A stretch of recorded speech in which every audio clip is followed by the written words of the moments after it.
आसान नहीं है फौजी कहलाना मेरे दोस्त। जज्बात पिघलाकर रगों में लोहा भरना पड़ता है। साहस, अनुशासन, दूसरों के प्रति सम्मान, अखंडता, निष्ठा, निस्वार्थ प्रतिबद्धता, मजबूत फोकस, धैर्य, यह वो गुण हैं जो हमें इंडियन आर्मी से सीखने ही चाहिए। और यह गुण हमें हमारी इंडियन आर्मी में बखूबी देखने को मिलते हैं। वो चाहे प्रभु श्री रामचंद्र जी की आर्मी हो, या फिर हम बात करें चंद्रगुप्त मौर्य आर्मी की, छत्रपति शिवाजी महाराज आर्मी की, महाराणा प्रताप आर्मी की, राणा सांगा आर्मी की, महाराजा रणजीत सिंह आर्मी की, महाराजा सूरजमल आर्मी की, महारानी लक्ष्मीबाई आर्मी की, या फिर हमारी वर्तमान आर्मी की। ना झुकने दिया तिरंगे को, ना हिम्मत कभी ये हारे हैं। भारत माता तेरे वीरों ने दुश्मन चुन चुन कर मारे हैं। यदि बात इंडियन आर्मी के विषय पर हो तो मैं लगातार काफी घंटों तक इस विषय पर बिना रोके बात कर सकता हूं, लेकिन आज हम बात करेंगे सिर्फ 1965 के भारत पाकिस्तान युद्ध के एक प्रेरक प्रसंग की। मैं आपको पहले परिचय कराना चाहूंगा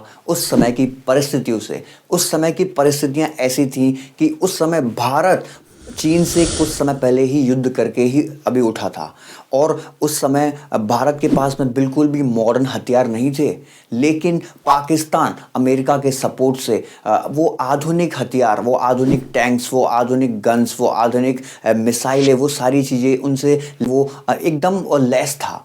और उसी समय हमारे पाकिस्तान के युद्ध से पहले ही 1964 के अंदर हमारे प्रधानमंत्री भी की मृत्यु हो गई होती है, और उस समय हमारी आर्थिक स्थिति बहुत ही कमज़ोर थी। उस समय पाकिस्तान ने सोचा कि हमें इसका पूरा फ़ायदा उठाना चाहिए, और हमें अपना जो काफ़ी सालों से चल रहा है, लंबे समय से चल रहा जो कश्मीर का मुद्दा है, उसको हमें सुलझाना चाहिए। इन्हीं कमज़ोर परिस्थितियों को देखकर पाकिस्तान ने सोचा कि ये बिल्कुल सही समय है, हमें अभी इस कश्मीर के मुद्दे को उठाना चाहिए और इसे सुलझाना चाहिए। पाक ने कश्मीर के अंदर अशांति फैला करके वहाँ पे भारत के लोगों को ही, वहाँ पे कश्मीर के भारत के लोगों को ही भारत के खिलाफ करके वहाँ पे कब्जा करने का बिल्कुल एक ऐसा प्लान बनाया।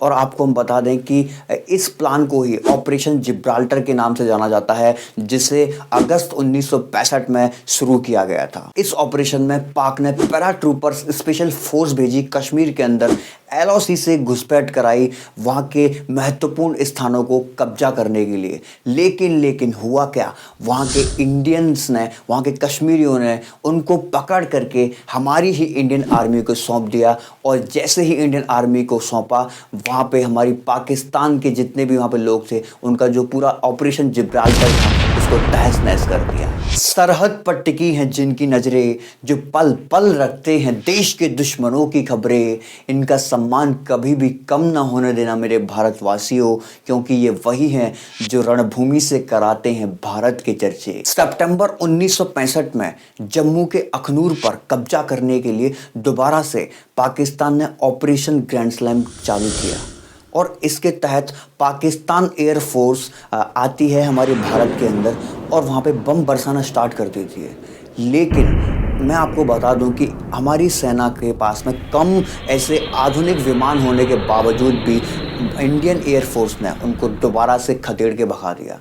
और जब वहाँ से खदेड़ा तो उन्होंने ऐसी तरकीब लगाई और दोबारा से एक पंजाब में एक नया मोर्चा खोल लिया। मतलब तरकीब ये थी कि वहाँ की सेना, पाकिस्तान की सेना को दो भागों में बांटा जाए और उनको ठीक से ठिकाने लगाए जाए। ठिकाने इस प्रकार लगाया कि इंडियन आर्मी ने अपने आर्मर्ड डिविजन्स को, अपने टैंक्स को पाकिस्तान के लाहौर तक पहुंचा दिया।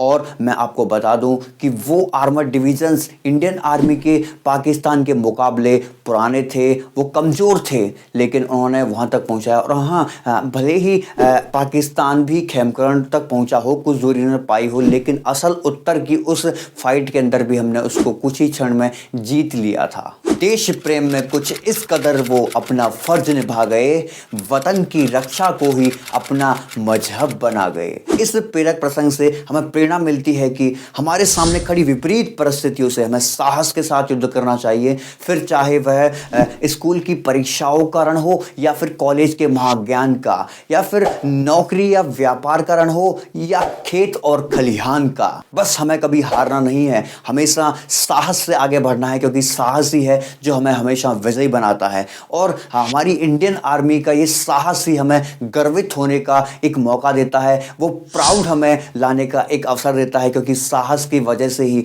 उस मजबूत फोकस की वजह से ही, वो धैर्य के गुण की वजह से ही इंडियन आर्मी ने इस विजय को प्राप्त किया। और ये 1965 की यह विजय जब पहली बार अंतरराष्ट्रीय सीमा को आर्मर्ड डिविजन्स पार करते हैं, उसके बाद जितने भी युद्ध हुए, भारत ने हर युद्ध को विजयी किया। और यह इसी विजय के कारण, इन सब चीज़ों के कारण ही हम हमारी इंडियन आर्मी को नमन करते हैं और बहुत बहुत धन्यवाद करते हैं।